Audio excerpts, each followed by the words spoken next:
The gunfire stopped the second I heard her cry.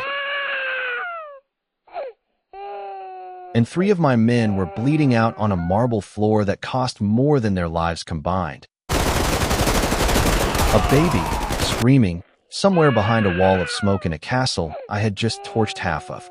Kian moved. Rocco was pulling my arm. The vault's clear, the money's clear, we go now. Shut up. I pushed past him. I found her behind a burned-out tapestry, in a bassinet made of gold thread, wrapped in a blanket worth more than the car I drove in on. Dark curls, furious lungs, eyes that looked up at me like she already knew exactly who I was and had decided not to be afraid of me. I don't scare easy. I've put bullets in men twice my size. But something about a baby crying alone in a burning castle her own family abandoned. That broke something in me I didn't know was still breakable. There's no one else in here, Rocco said, coming up behind me, breathing hard. We checked every room. Whoever she belongs to, they're gone. Then she belongs to no one, I said. Kian. She belongs to no one, I said again, and I picked her up. That was 10 months ago. My name is Kian Beck. My father was Korean, ran numbers out of a laundromat before he built an empire. My mother was Nigerian, and she used to tell me the dead don't forgive cowards, only the brave. I run the largest smuggling operation on this coast, and I have never once, in 15 years, made a decision as reckless as walking out of that castle holding another man's daughter. I named her Ifeoma. Ife for short. It means beautiful things exist in my mother's tongue. I thought it was a joke, at first, giving a stolen name to a stolen child in a life built on stolen things. I didn't know yet that keeping her would be the thing that finally made me someone worth being afraid of, or the thing that got me killed. If you've ever felt like the family you build matters more than the one you were born into, stay with me, because this story is about to break your heart in the best way. Subscribe now, because you are not ready for what's coming. The castle had belonged to a man named Elder Osato-chun.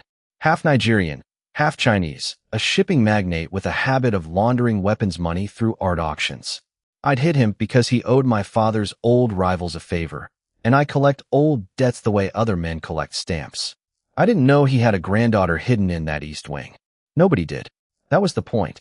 For 3 days I asked around. Quietly. No one claimed her. No hospital had a matching birth record. No adoption agency. No missing persons report. Nothing. It was like she'd fallen out of the sky into my arms, and the sky had sealed back up behind her. You can't keep a baby in a house full of guns, said Rocco, my second. The only man who'd been with me since I was 19 and had nothing but rage and a name to inherit. Then we cleaned the house. I said, you're the boss of the whole Eastern Corridor, and you're rearranging furniture for a baby. I'm rearranging furniture for my daughter, I said, and the word came out of my mouth before I decided to mean it. But once I said it, I couldn't take it back. I didn't want to. Here's the part nobody warned me about. The first deal I closed after I brought her home, my biggest buyer in 6 months, the kind of deal that usually takes weeks of negotiation and threats and men disappearing in the night. It closed in 1 meeting. Clean. No blood.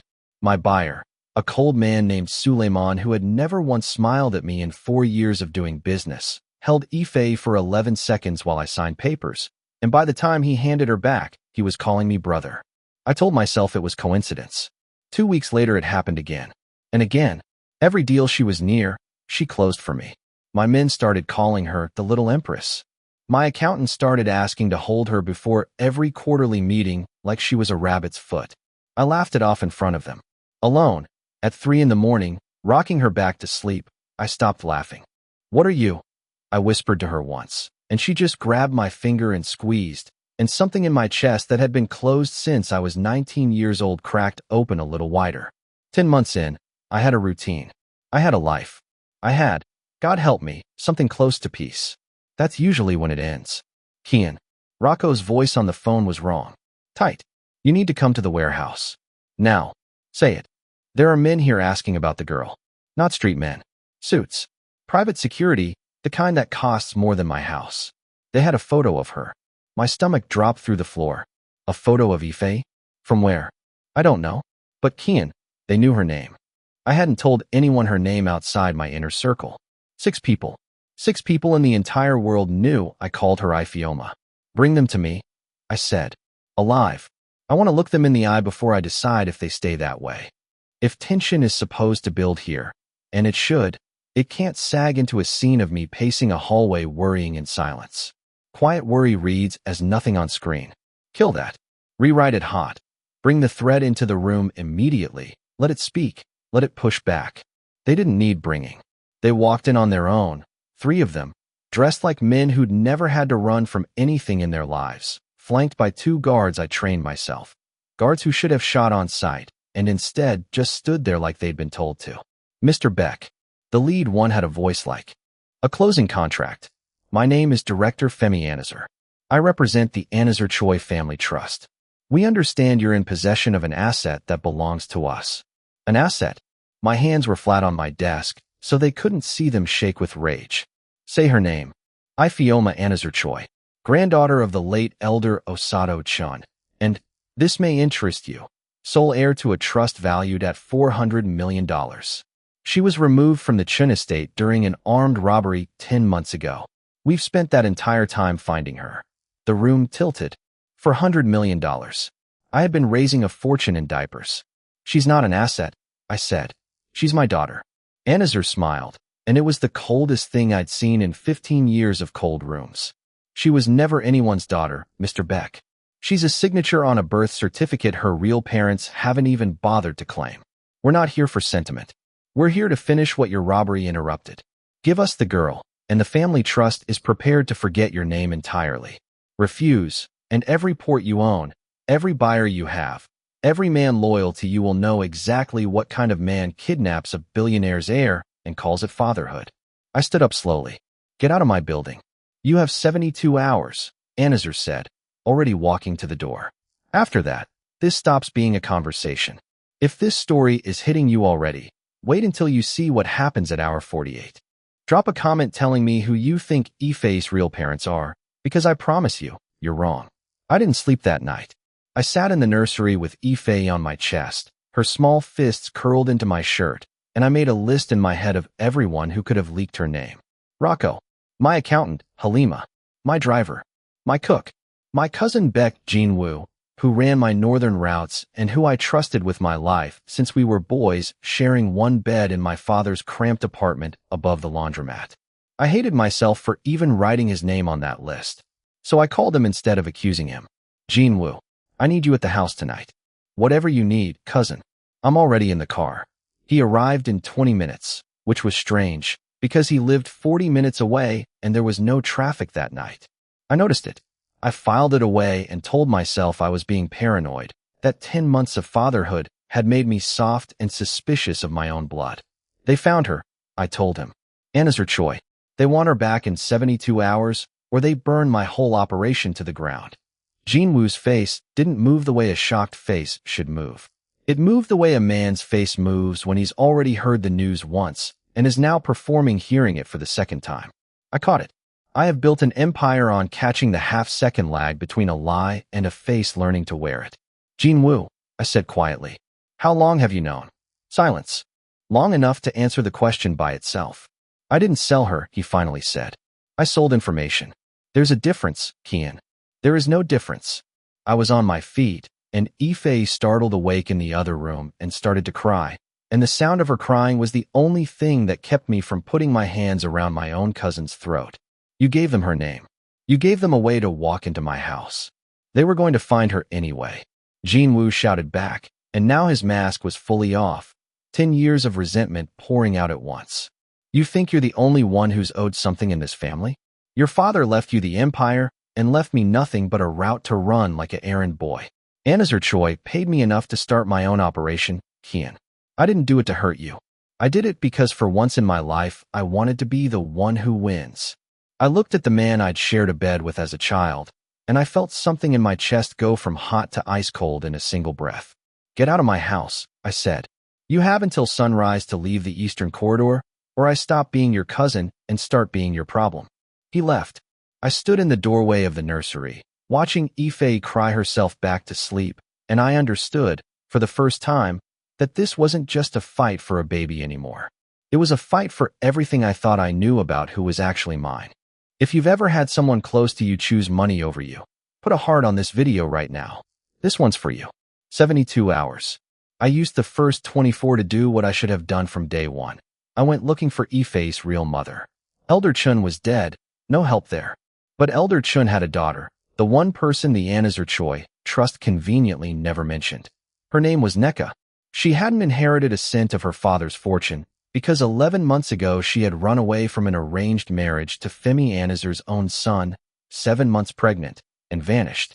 I found her in a rented room above a fish market 40 minutes from the docks, thinner than she should have been, terrified when I knocked, more terrified when she saw who I was.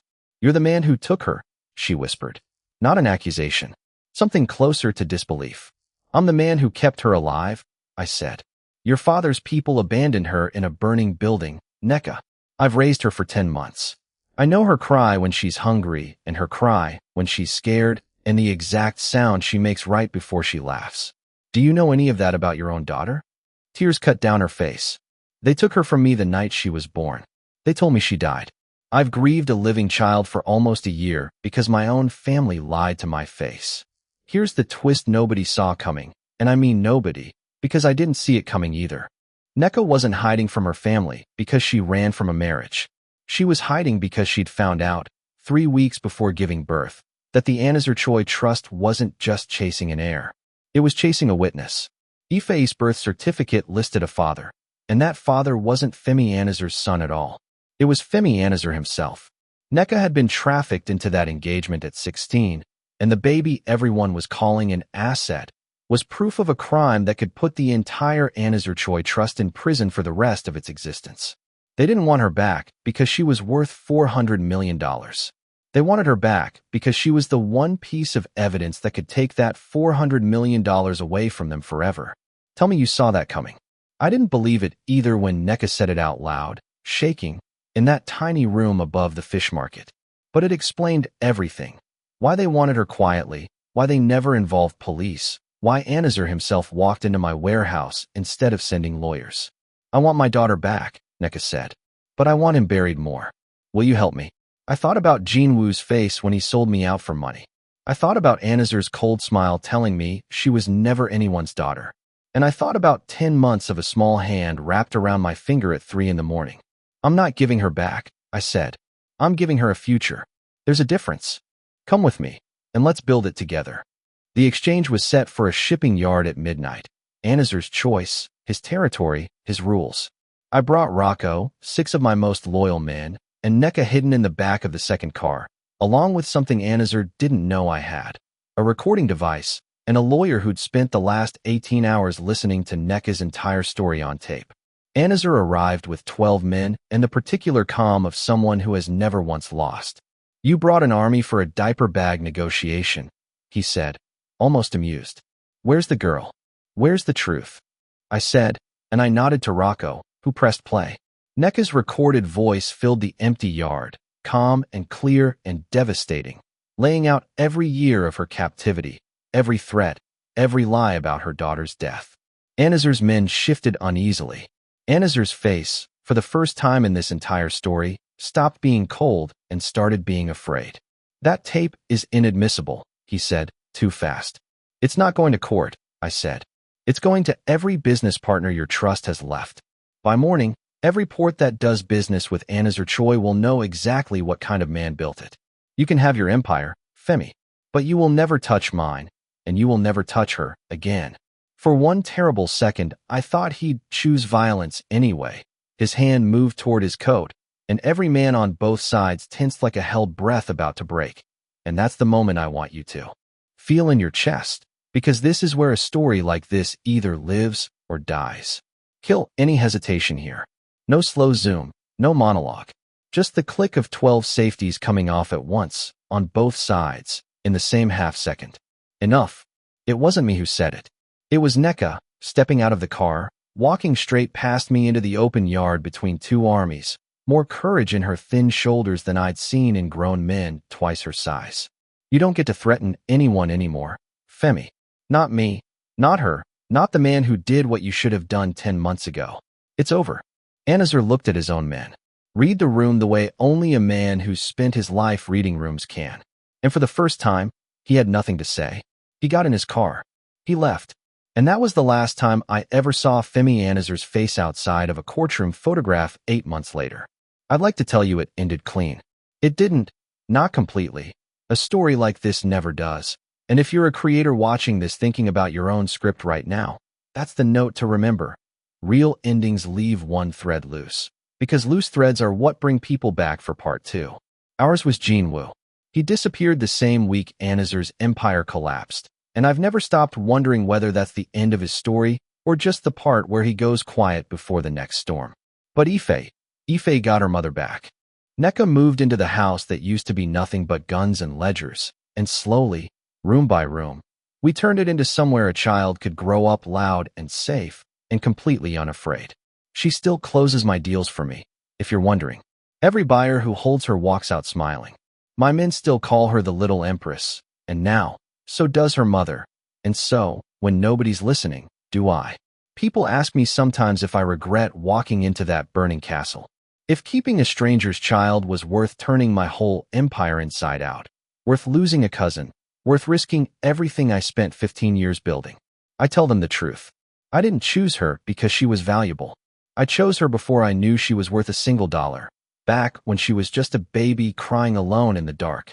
Everything after that, the money, the enemies, the war, that was just the world finding out what I already knew. Some families are born. Mine was found in the ashes of someone else's house, and I would burn it all down again tomorrow to keep her. If this story moved you even half as much as it moved me writing it, subscribe right now, because part 2, the one where Jinwoo comes back, and he's not coming back alone, is coming soon. Tell me in the comments, would you have made the same choice Kian did? I want to hear every single one of your answers.